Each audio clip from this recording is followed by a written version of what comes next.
Cette vidéo est en 2 parties, je vais m'en expliquer dans un instant. Une première partie qui dure à peu près 20 minutes, je vous mets évidemment un timecode que vous pouvez sauter. C'est une partie entre guillemets drama. C'est la dernière fois que je vous en parlerai avant les procès parce que voilà, je me suis rendu compte récemment que ce que je vivais, d'autres personnes de mon entourage le traversaient. Voilà, j'avais besoin d'envoyer un message très très fort à mes harceleurs qui s'en prennent à mes proches du coup, et donc c'est la première partie, enfin mes anciens proches, c'est la première partie de 20 minutes. Dans la deuxième partie, on va parler de la dernière sortie absolument catastrophique, cataclysmique de Nemesis. Donc si vous êtes venu pour ça, écoutez, vous cliquez sur le timecode et vous tomberez directement sur ce passage où Nemesis, encore une fois, est en dessous de tout. Bon épisode quand même. Bonjour à toutes et à tous, c'est Stéphane pour la chaîne Foilier, je vous remercie de me retrouver chez moi, et donc chez vous. Vous l'avez vu dans le titre de l'épisode, on va parler d'un petit événement qui s'est produit avec Nemesis, mais avant, il faut que je vous parle d'autre chose. Et laissez-moi vous faire cette promesse, tant qu'il n'y aura pas d'avancée judiciaire vraiment notable, je ne vous en parlerai plus.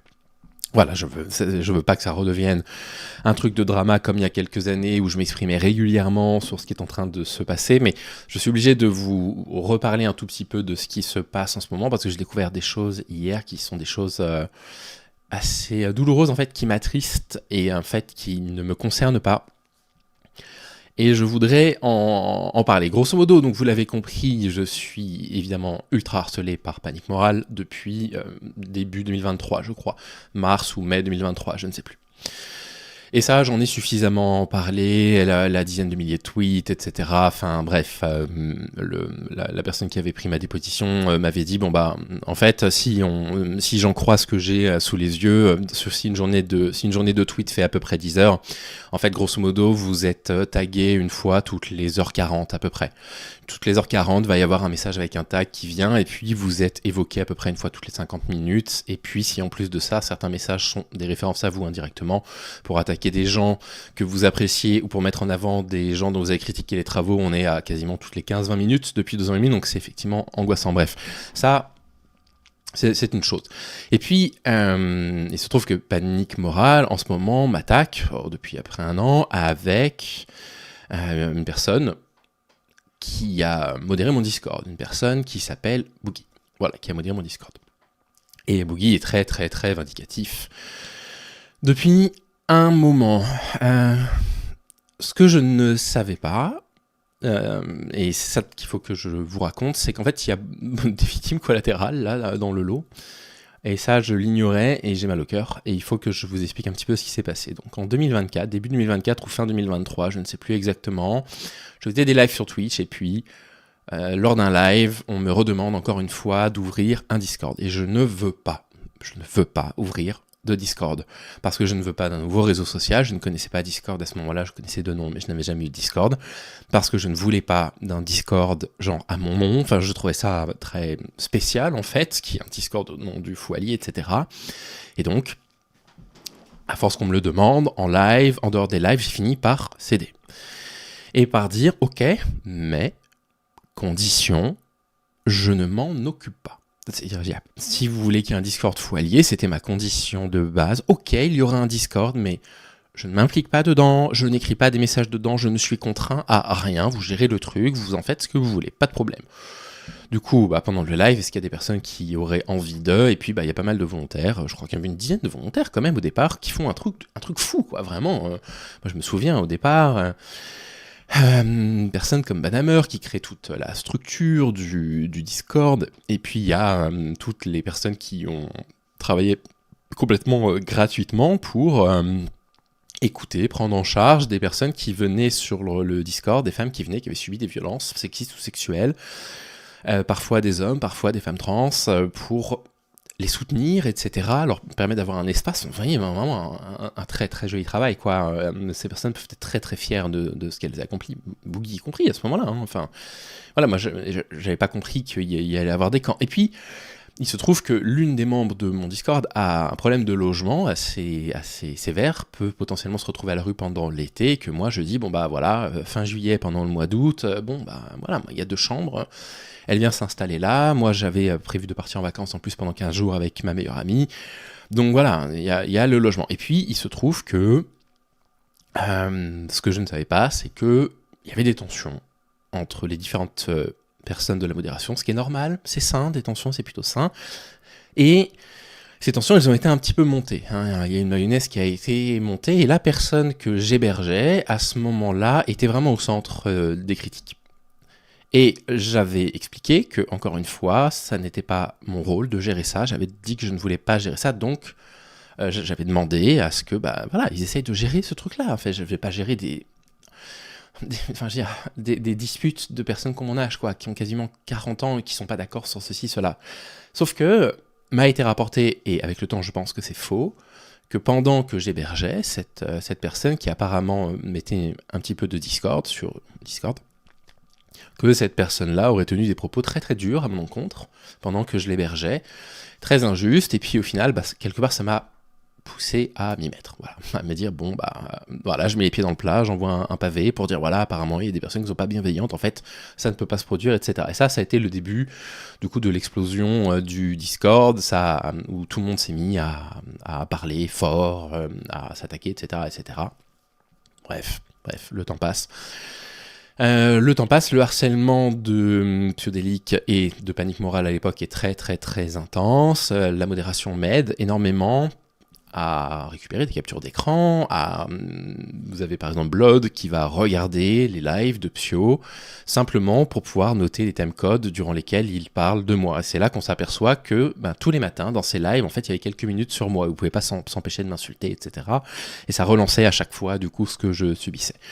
Donc elles m'ont vu parfois assez mal, en particulier quand mon nom, mon prénom, mon adresse, mon numéro de téléphone ont fuité sur les réseaux sociaux, étaient dans des commentaires sur différentes chaînes YouTube pour que tout le monde voit partout où est-ce qu'on pouvait me retrouver, etc. Le review bombing de mon commentaire sur Google. Bref, elles m'ont vu dépérir, elles m'ont vu souffrir, elles m'ont vu pleurer, elles m'ont vu parfois disparaître pendant 3 semaines sans n'envoyer aucun message à personne. Elles ont vu ça. Elles ont essayé de me protéger pendant un certain temps, sauf que petit à petit, voilà, il y a eu des éléments de Discord, et m'a été reproché quelque chose que je comprends, bien évidemment, je prends mes responsabilités, m'a été reproché assez fortement de ne pas avoir géré ça. Et donc, quand il y a eu des problèmes de violence en interne entre ces personnes-là, de ne pas avoir protégé des personnes qui subissaient ces violences-là, ce qui est vrai. C'est vrai, effectivement, je n'ai pas mis mon nez là-dedans. J'ai encore moins mis mon nez là-dedans, en particulier quand, dans une période où mon numéro de téléphone avait fuité, je recevais pas mal de messages anonymes, et un soir, il y a eu un appel, et c'était l'appel de trop. Ça n'était pas de la communauté de Psio à ce moment-là, c'était la communauté de Zioclo, figurez-vous.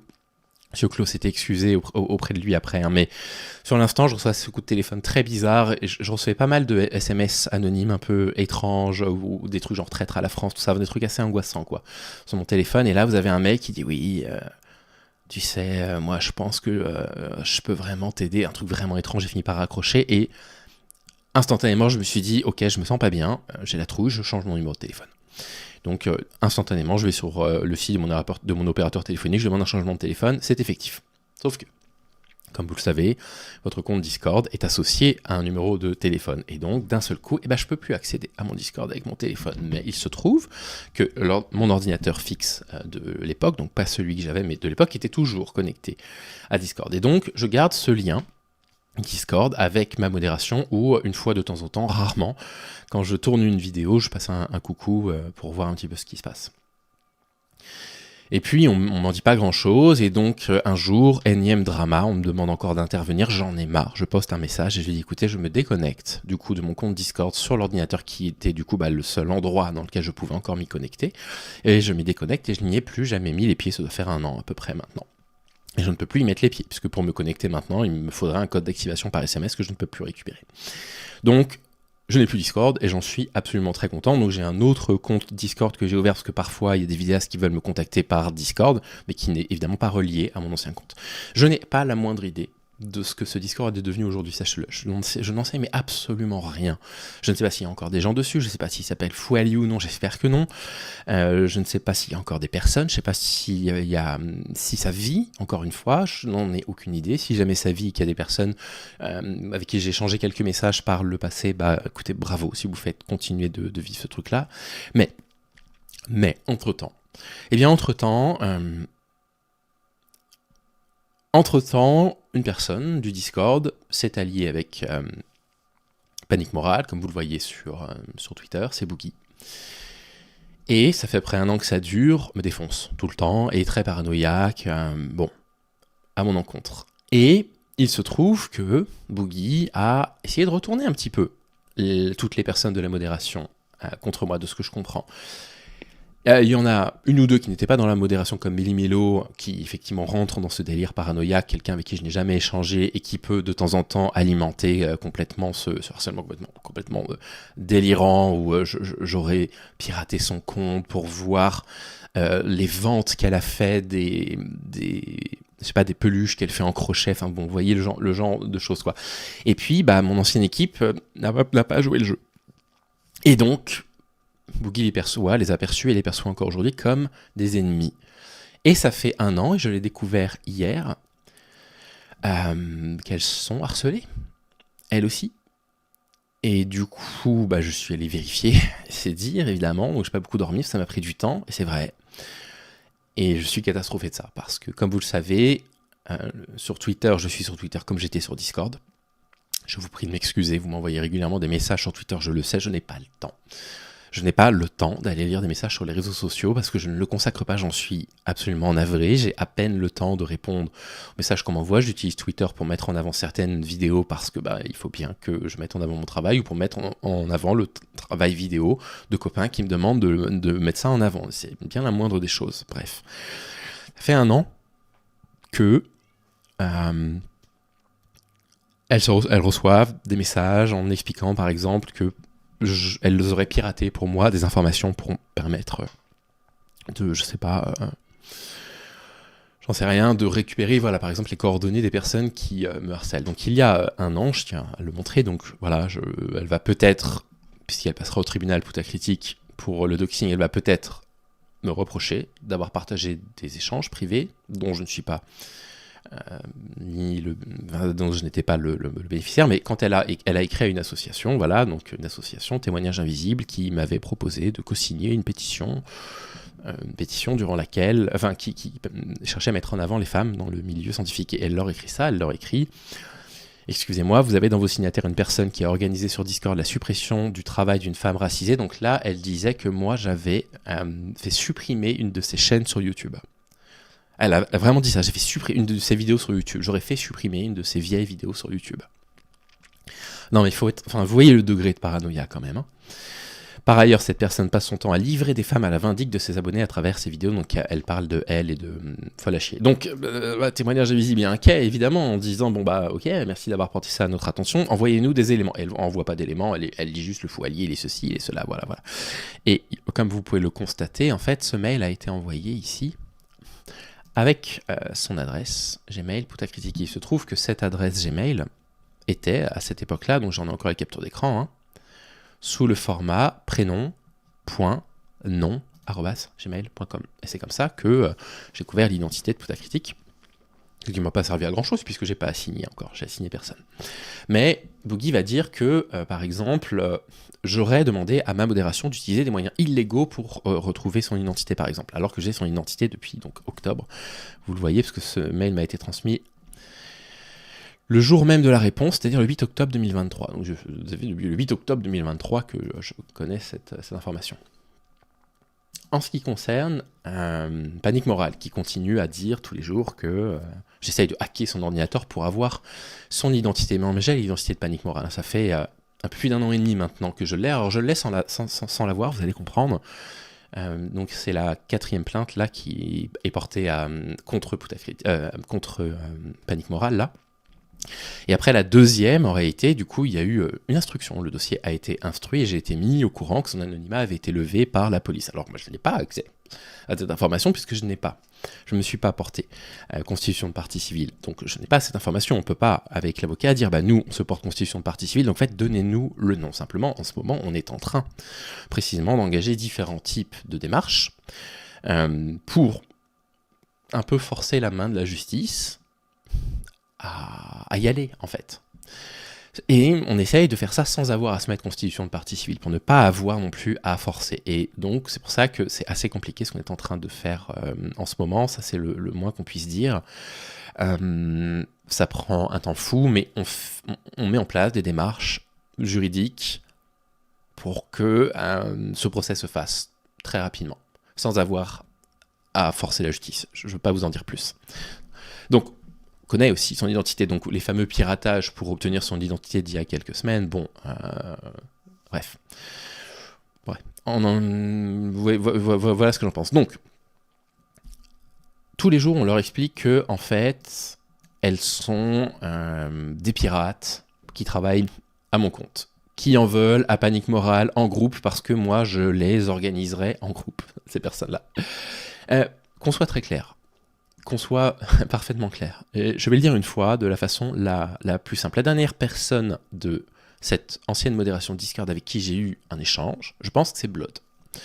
Et ça doit dater soit de janvier 2025, soit de fin 2024. Je n'ai plus aucun contact, à part hier avec Chrissy qui m'a écrit, mais je n'ai plus aucun contact avec les personnes de mon Discord.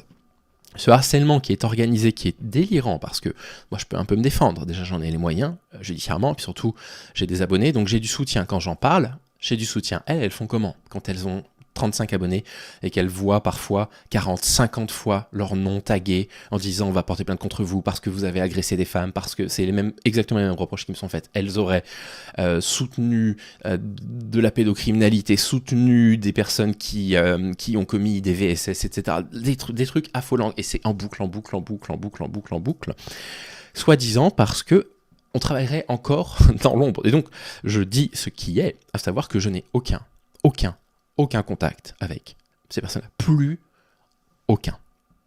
Voilà. L'administratrice de mon Discord, Ferry, la dernière fois que j'ai eu un message de sa part, c'était fin 2024, quand elle me disait que elle allait rendre sa thèse.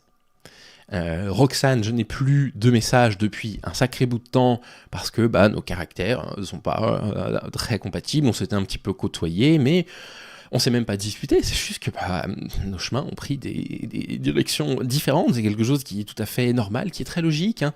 Quand vous êtes intéressé à un vidéaste pendant 3 ans, il est tout à fait possible que un jour, je sais pas, vous reconnaissiez plus dans ses propos, ou ça devienne redondant, ou ça commence à vous ennuyer. Moi, j'ai par exemple pendant 2 ans et demi, 3 ans, dévoré des contenus d'esprit critique, parce que ça répondait à une attente que j'avais aujourd'hui. Aujourd'hui, ça m'intéresse plus du tout. Aujourd'hui, je ne comprends même plus l'intérêt de ce qu'ils font sur Internet, pour être honnête avec vous. J'apprécie beaucoup certaines de ces personnes, avec qui j'entretiens d'excellentes relations, mais je ne comprends plus l'intérêt de leur travail, comme très certainement, ils comprennent pas très bien pourquoi je passe ma vie à parler de VSS sur ma chaîne.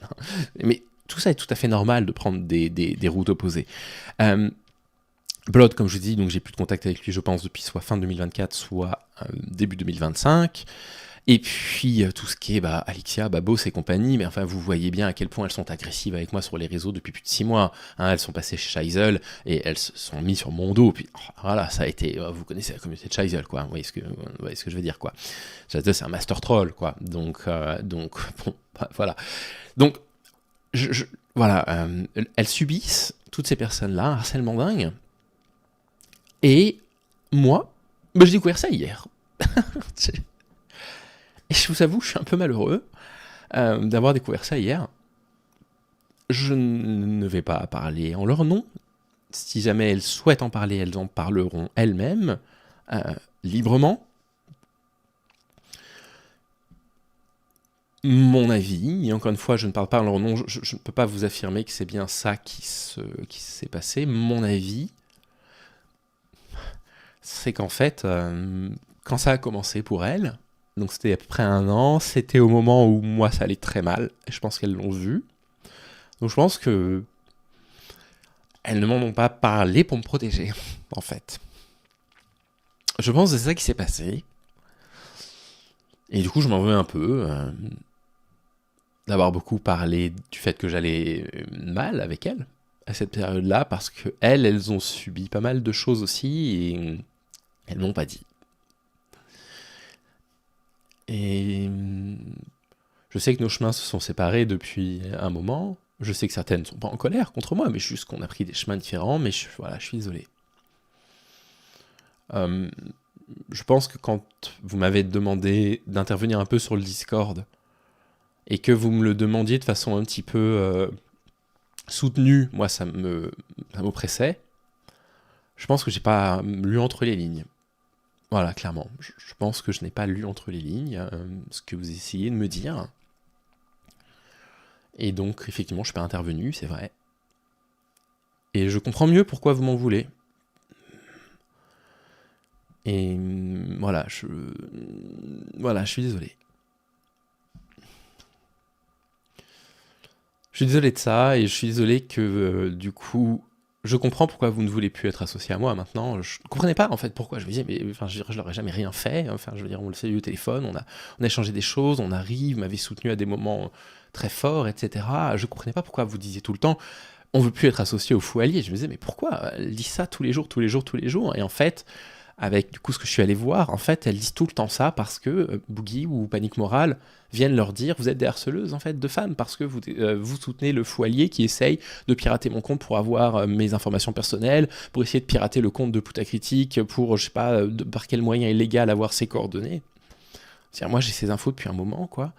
Et donc c'est pour ça en fait qu'elles disent, voilà, arrêtez de nous associer au Fou Allié.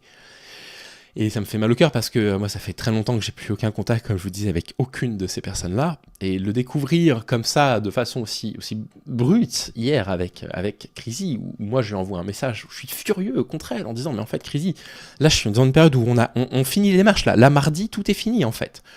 Et là, je suis en train de m'expliquer qu'en réalité, vous avez agi comme ça parce que vous êtes victime, mais pourquoi je suis pas au courant? Enfin, je veux dire...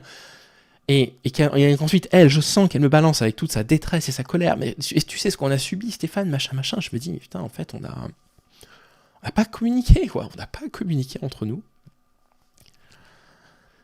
Et c'est en grande partie ma faute, je pense, parce que je ne pouvais pas parler en leur nom, mais je pense qu'une des raisons pour lesquelles ils ne m'en ont pas parlé pendant si longtemps, c'était pour me protéger. Voilà. Disant, il a assez comme ça à faire. À l'époque, je crois que... tous les jours, il y avait 5-6 minutes d'extraits vidéo de différents vidéastes qui s'en prenaient à moi, qui s'isolaient, plus des dizaines de tweets, etc. Enfin, je veux dire, un travail de collecte pour me permettre d'avoir une plainte solide, un travail de collecte inouï, quoi, vous voyez ce que je veux dire. Ça concerne pas Panique Morale, en l'occurrence là. Là, c'était l'époque où Psyodélique et les copains de Psyodélique étaient en boucle sur moi, enfin, vous voyez. Et donc je pense qu'en voyant ça, ils se disaient, putain, il doit en avoir marre, il y a encore des tonnes de trucs qui sont sortis sur lui, il y a encore 3 ou 4 vidéos sorties hier, encore machin, donc voilà, on garde ça pour nous. Voilà. Je clôt la parenthèse. Bon, allez. Le vif du sujet, c'est quoi? J'ai dit ce que j'avais à dire, j'ai présenté mes excuses à mon ancienne équipe de modération, je rappelle les faits, à savoir qu'effectivement nous n'avons plus aucun contact depuis 5 mois, donc 5-6 mois, donc il faut leur foutre la paix. Maintenant, le collectif Némésis est un collectif donc fémo-nationaliste. On a parlé de fémo-nationalisme, c'est... Ah ben non, et non, parce que du coup je modifie du coup le programme de sortie des vidéos. On va parler fémo-nationalisme demain, on va en parler très sérieusement, et on va en reparler un tout petit peu après-demain avec un autre angle. Et vous allez voir, c'est pas tout à fait moi qui en parlerai, mais 2 féministes, dont une dont c'est la grande spécialité, le fémo-nationalisme. Le fémo-nationalisme, du coup, il faut que je le définisse rapidement, c'est du nationalisme qui va utiliser le féminisme à des fins strictement xénophobes, c'est-à-dire on va utiliser le prétexte de la lutte féministe pour pouvoir dire en fait le problème de la violence masculine c'est les noirs, c'est les arabes, donc c'est l'immigration, et donc essayer de développer un agenda xénophobe en utilisant du coup des concepts féministes, et ça ne marche pas. Le collectif Némésis, en particulier Alice Cordier, ont la parole assez régulièrement sur différents plateaux de télévision, et ont en particulier la parole avec Jean-Marc Morandini. Et il se trouve qu'un tweetos avec lequel j'ai énormément de mal, je pense que je suis pas le seul à avoir du mal avec lui, Fares, ex-muslim, qui a quand même bien titillé le collectif Némésis. Bravo Fares, ça c'est un très bon tweet. Parce que, voilà, au départ il dit, mais comment ça se fait que vous traînez avec Morandini alors que vous dénoncez des violeurs? Et puis ça répondait pas. Et puis il répète. Et puis la troisième ou quatrième occurrence, je sais pas pourquoi, peut-être que la formulation est peut-être plus percutante et que Némésis finit par répondre. Il dit, vous n'avez pas répondu, pourquoi traînez-vous avec Morandini alors qu'à côté vous dénoncez les violeurs? Réponse de Némésis. Il a vu avec quelqu'un? Aïe, aïe, aïe, aïe, aïe, aïe, aïe, aïe, aïe, aïe, Némésis, aïe, aïe, aïe, aïe, aïe, aïe, aïe, aïe, aïe, aïe. Alors, Jean-Marc Morandini, article qui date du 21 mars 2025, ça fait à peine un mois et 2 jours à faire Jean-Marc Morandini. La peine de l'animateur est alourdie à 2 ans de prison avec sursis pour corruption de mineurs, oui d'accord. Cour d'appel de Paris a en outre prononcé contre lui une amende de 20 000 €, une interdiction définitive d'exercer une profession en contact avec des mineurs et confirmé son inscription au fichier des auteurs d'infractions sexuelles. Il a donc commis effectivement des infractions sexuelles sur mineurs. Il a violé quelqu'un, après voilà. Vous placez le curseur où vous voulez, il est sur le fichier des auteurs d'infractions sexuelles. Une peine alourdie. La Cour d'appel de Paris a condamné le vendredi 21 mars l'animateur Jean-Marc Morandini à 2 ans de prison avec sursis pour corruption de mineurs. Ça, c'est ce qu'on vient de lire. Ça a été commis sur 3 adolescents entre 2009 et 2016. En tout cas, c'est 3 qui ont porté plainte. Elle a en outre prononcé, j'imagine, la Cour contre l'animateur une interdiction définitive d'exercer une profession en contact avec des mineurs et confirmé son inscription au fichier des auteurs d'infractions sexuelle, c'était l'entête en fait en paragraphe. En décembre 2022, le tribunal correctionnel de Paris avait condamné Jean-Marc Morandini à 1 an de prison assorti d'une période de sursis probatoire de 2 ans. Dans cette affaire, il lui est reproché d'avoir envoyé des messages à caractère sexuel à 2 jeunes de 15 ans en 2013 et 2015-2016. L'animateur de 59 ans avait aussi demandé en 2009 à un adolescent de 16 ans de se dénuder et de se masturber lors d'une audition pour le remake d'un film qui n'a pas vu le jour. C'est à minima de l'agression sexuelle. Alors à la question, est-ce qu'il a violé quelqu'un ? Si on veut jouer au con, effectivement, on peut dire non. Effectivement, si on veut jouer au con, on peut dire non. Oui, effectivement, c'est juridiquement, probablement que ça a été caractérisé comme agression sexuelle, et pas comme viol. Si vous voulez jouer au con, on peut jouer au con, bien sûr. Effectivement. Maintenant, le collectif Némésis, on peut leur poser la question.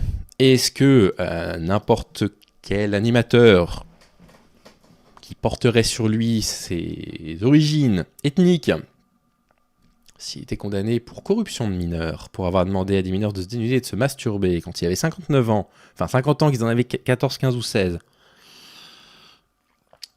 est-ce que vous auriez trouvé ça scandaleux ? Eh bien ça, c'est du fémonationalisme. Une très bonne définition du fémonationalisme. Finalement,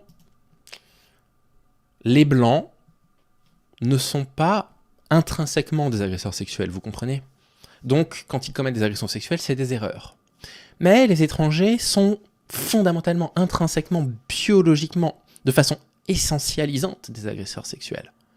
C'est marqué à l'intérieur d'eux. Donc eux, quand ils violent, c'est un problème, parce que c'est le signe que leur culture n'est pas compatible avec la nôtre. Voilà ce que c'est que du fémonationalisme.